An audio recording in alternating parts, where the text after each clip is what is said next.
Hi!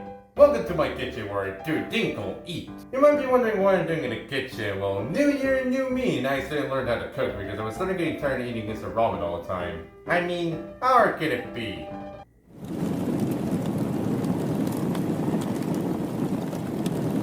Shit! If you were a kid in the early to mid 2000s, then you probably played or at least heard of Flash games, or a browser game for that one person still calls them that. From dress-up games, shooters, and animal abuse, there was a bundle amount of Flash games, and they were a part of so many people's childhood, including mine. Henry Stickmin, Run 3, Age of War, Grow Island, Strike Force Hero 1 and 2, that one game that every Let's Player played. All of them were such classic and a decent chunk of my childhood, and one of them being Papa's Pizzeria. Not specifically the first game, but rather the dozen of sequels that it got, most of which I have a good memory of playing them. But on December 31st, 2020, Adobe announced they'll be shutting down Flash, and with that, all of those Flash games were lost to history. Kind of. With some of them being ported into different engines and with others moving over to mobile, which is like PC but more accessible and worse, including Baba Louie with the two latest games. Finally, I don't need to sell my kidney no more. Okay, maybe this once. And after I saw maybe playing this game might help me how to cook without, you know. Before we start, let's lay down some rules. First of all, I'll be talking about the game in a chronological order of the release dates, starting with Papa Pizzeria and ending with Papa Cluckeria. Secondly, this will be an individual review for each game rather than just first impression, and I'll be mainly focusing on the Papa cooking games, so I won't be talking about the Papa Louie series or the HD games or any other game that Flip Light Studio made. And certainly, these are my opinion. It's okay to disagree with me, but please don't harass other people or me just because they don't like the game that you like or like the game that you don't. Starting up, we got Papa Pizzeria, released on August 7, 2007. The central premise of the game is that Papa Louie left the pizza shell to proceed the offense of Papa Louie, leaving you, the protagonist, to run the pizza shell while he's gone. The gameplay is pretty simple, with you taking orders, putting the toppings on top of the pizza, putting the pizza in the oven, cut the pizza up and serve it to the customer. The more you perform well, the more you get tips. You know, your only source of payment, so you better hope you don't screw up if you want to pay off your rent at the end of the month. The main challenge comes from multitasking each customer order, and since some of the order looks similar to others, and if you're not paying attention, then you might accidentally screw up an order, which I hate to admit I did more than once. Sorry Wally. But if you pay attention well enough, then you're probably fine, and at the end of the day, you'll be scoring how well you performed. There's also a rank system depending on how many tips you earn. Basically, the more you get paid, the more promotion you get. Overall, Papa Pizzeria does a well enough job being a Flash game. The gameplay is simple and easy to understand, the difficulty is challenging but not too challenging, the music and art style are nice. The only complaint I have with this game is that the pizza cutting feels a bit wonky and sometimes you have to cut up the pizza and it can be a bit overwhelming, but it's not that much of a problem. Next up is Papa Burgeria, the sequel to Papa Pizzeria, and it was released on December 6, 2010. The main story this time is that Marty, or Rita, depending on who you choose at the beginning, wins a whole burger shop and now to run it. The gameplay is pretty similar to Papa Pizzeria, but instead of making pizzas, you're making burgers. One of the few differences is that the game feels way easier to play than the last game. It feels way easier to manage each customer order, and it feels less overwhelming. And there's also a store that you can purchase decoration which are hard-earned tips. The rank system also changed. Instead of depending on how many tips you earn, instead depends on how well you did that day. And the scenery is different enough, but other than that, it feels like the same game, and it doesn't help that they reuse the same music from Papa Pizzeria. It's not like the game is bad or I dislike this game or anything. I think the game is decent, but it's just not that memorable enough. Overall, the game is decent, it's somewhat enjoyable, but the game is also pretty forgettable.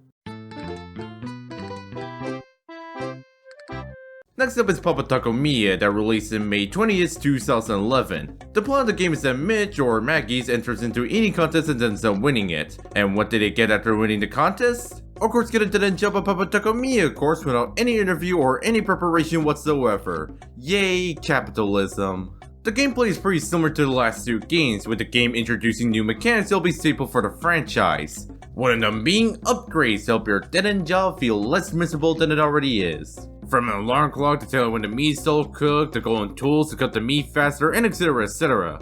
Secondly, at the end of the week you get paid, and the paycheck increases the higher the rank you are. And the game also introduced one of the worst people to roam this earth.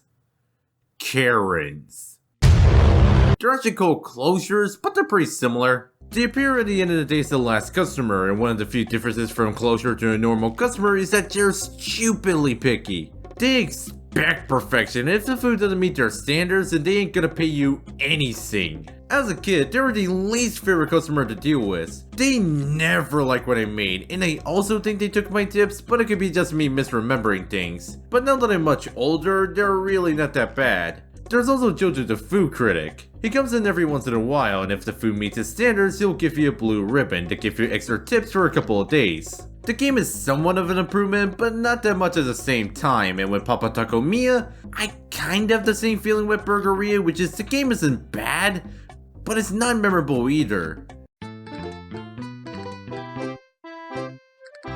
Next we got Papa Pizzeria, released in the same year of 2011. The story is Alberto, or Penny, gets a job at Papa Pizzeria, an island with a population of 12 people. They expect it to be a relaxing job, but of course reality kicks in when a cruise ship arrives with a bunch of people, turning their relaxing job into another relaxing job. I think I didn't like this game one much as a kid. I couldn't put my finger on why I didn't like it, but now I really like this game, and I can definitely see why people claim Freezeria to be the best Papa game. The game carries over the same simplistic nature of the previous games and feels way more fun and responsive to make the shakes, and the pacing and difficulty are nice, and overall the gameplay is really good. The game also introduced timing, where if you time correctly you get extra tips, and maybe a higher score, but I digress. Also, I don't know if it's just me, but does anyone else feel satisfying when they're using the drizzle mechanic? I don't know, something about using it just feels satisfying. And the art style has significantly improved since Pizzeria, and the music is enjoyable enough. You can also put the decoration wherever your heart contents, and I swear I didn't spend all my paycheck on decorations. Okay, maybe a little bit. But even though the game is fun and really well made, it's not my favorite. There's 200 games that I will consider to be my favorite, but nonetheless the game is still good. Next is Papa Pancakeria, which was released in March 5th, 2012. The plot this time is that Cooper, or...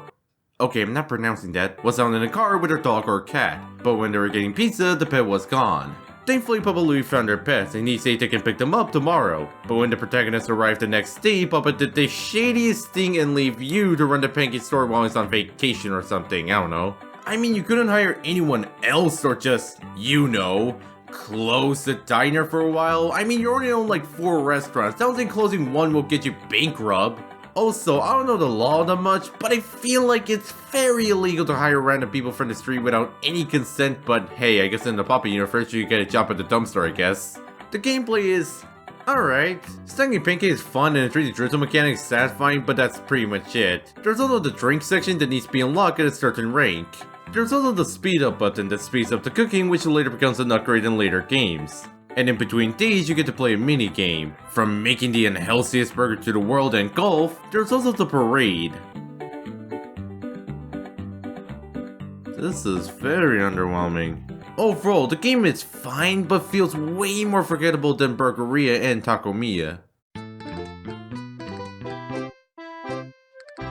Next is Papa Wingeria, released in June 13, 2012. This was the first game to introduce character customization, and of course I have to use it. Meet the game me.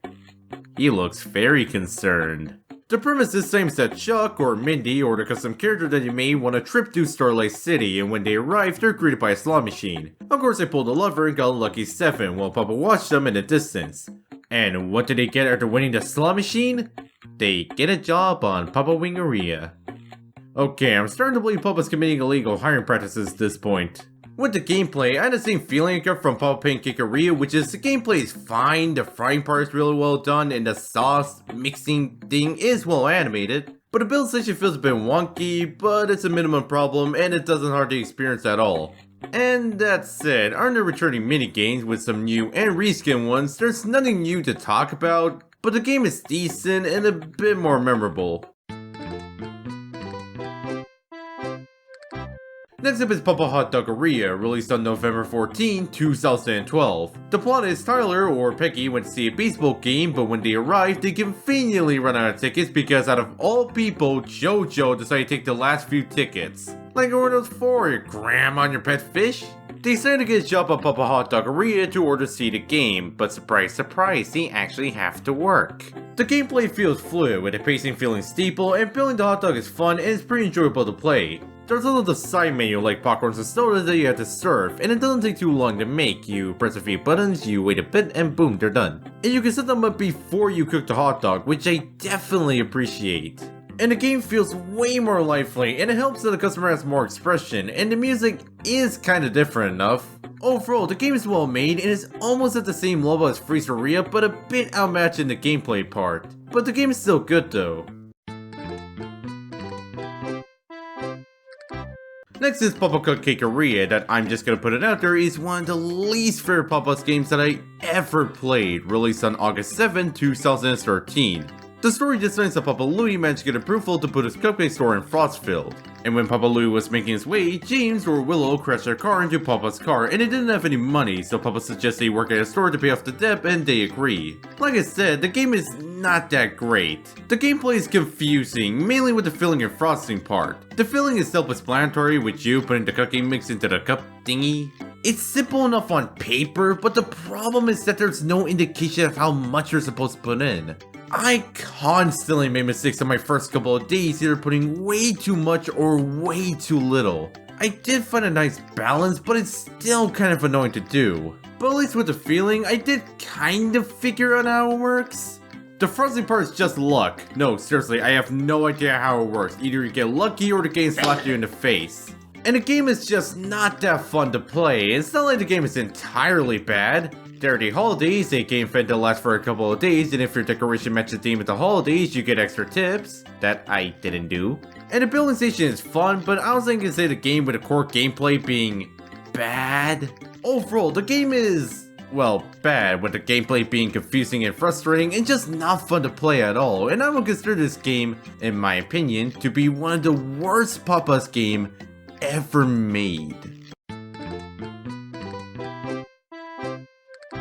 Next is Papa Pizzeria, released in December 9, 2013. The story of the game is Dawn, or Yuta, was invited to a wedding in Porolini, but when they tried to book a hotel, there was none available, with Papa Pizzeria being the only one. And they have no choice but to work at Pastaria. This was a game that I remember playing the most as a kid and I'm the most nostalgic for. The gameplay does an amazing job being a flash game. The difficulty is straightforward and easy to understand, but challenging enough to keep it engaging. The only complaint I have is the pacing being a bit too slow, maybe speed it up a little bit, but it's not that much of a problem. And the location fits really well. Sure, you can say Freezeria or Wingeria had better and more unique locations, but I don't know, I like it better. And the game finally allows you to have another employee to work with, which implies that Papa can hire entire staff to work, but chooses not to. What is the goal here? Also, I decided to theme my restaurant a bit, and what better theme to go with than an American theme, because it makes total sense. Pasta, mac and cheese, bald eagle, Abraham Lincoln. It makes sense. Overall, it was nostalgic to play these games again, and I still enjoy it many years later, and it is one of my favorite Papa's game. But there's one more game that I would consider to be my favorite. Next up is Papa Donuteria, released on June 16, 2014. The plot this time is Tony, or Scooter, decided to get a job at Papa Donuteria. The reasoning? They want to get a free ride pass to their favorite ride. Of course, God saved the laughing shut on the ride until next year, and in the meantime they had to work at Papa Donuteria, which they definitely deserve. The gameplay is fine. The donut fryer build section is decent at best, and there's nothing too much to hate or like about. I mean, the order comes in much faster, which I like, but that's pretty much it. I also decided to do my restaurant again, and I decided to make it to a couple restaurant. You know, the type of restaurant that you refuse to go in because it's too ashamed that you're ordering donuts that meant to be eaten with the love of your life, but in reality you're eating by yourself because you know girlfriend or boyfriend? Yeah, that one. Overall, the game is decent, and that's pretty much it. Next is Papa Pizzeria, that other game that I consider being my favorite, and it was released on June 10th, 2015. The main premise is Rudy or Scarlett were gonna have a concert at Papa Pizzeria, but when they turn their backs, I'm assuming it was 5 minutes, gets all all their equipment stolen.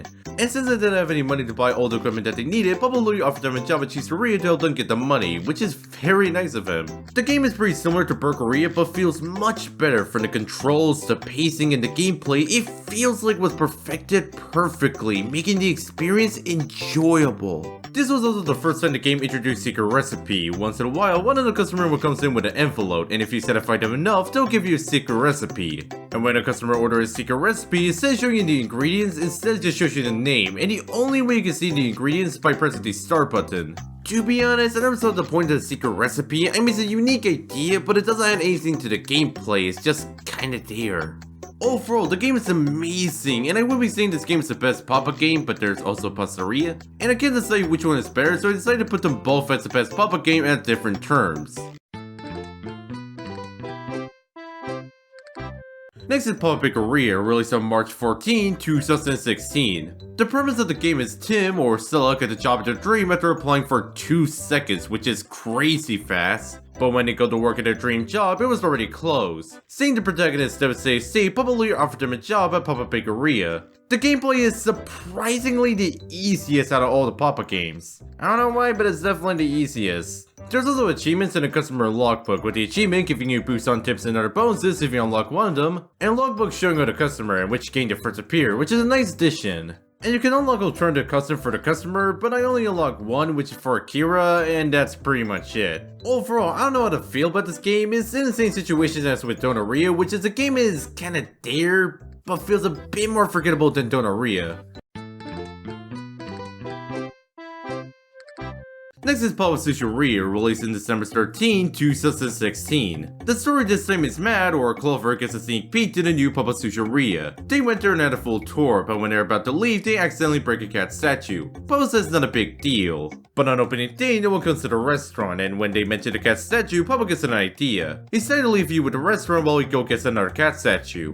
Okay, at this point I'm questioning if Papa's a mastermind of avoiding doing work himself, or a moron. Either way, it's somewhat effective. A lot of people say this is the hardest game in the series, which I never saw it that way. The gameplay is complicated, but it's not that hard. I rather saw it as decent at best for the most part. But the game is a bit too complicated for its own good, and sometimes makes the experience tedious. And that was also kind of it. There's nothing new to talk about. I mean, you can make bubble tea.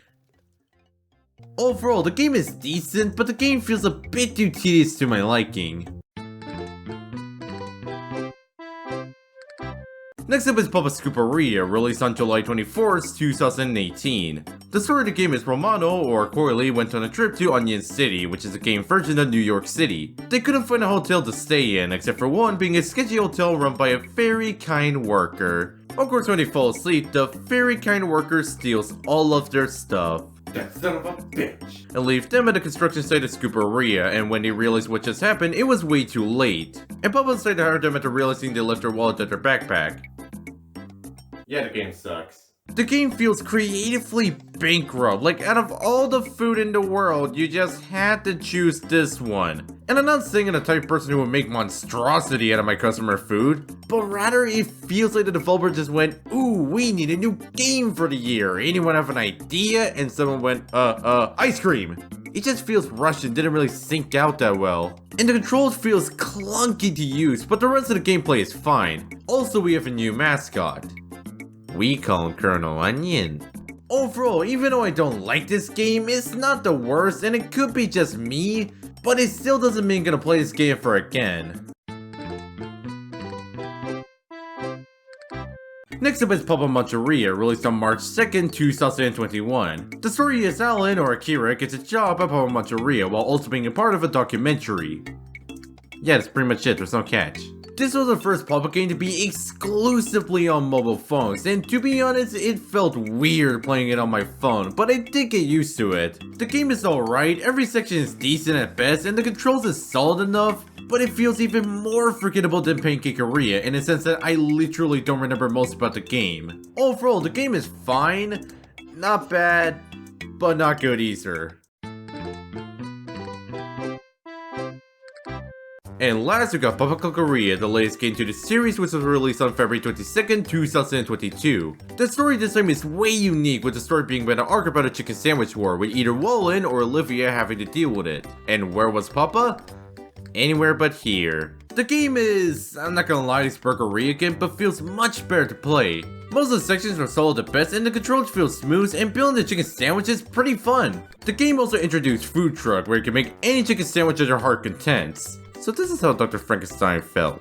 Also, one of the customers looks a little like my character, but is happy with his life instead of being stressed and concerned at the same time. Overall, the game is fun and well made, and as a mobile game, it does a good job being one. So that was all the Papa game that I played, and to be honest, the magic got stale halfway through. Even though I was making different food, the process felt the same. Take the order, make the food, and serve it to the customer, and it makes it pretty repetitive, and I was starting to get burned out of Cupcakeria. And it didn't help that most of the music sound nearly identical to each other. But even with that, it still felt good to play these games again. From the older games that I played as a kid to the newer games that I only like 2 of them, were fun, and even with the mediocre ones were still somewhat enjoyable. And if I had to play these games again, but this time with a smaller roster, I would probably take it. With maybe except for Scooperia and Cupcakeria. And you know what? I think I'm ready. I'll be right back. Dang, you know what? This game better than I expected. Now for the first tag.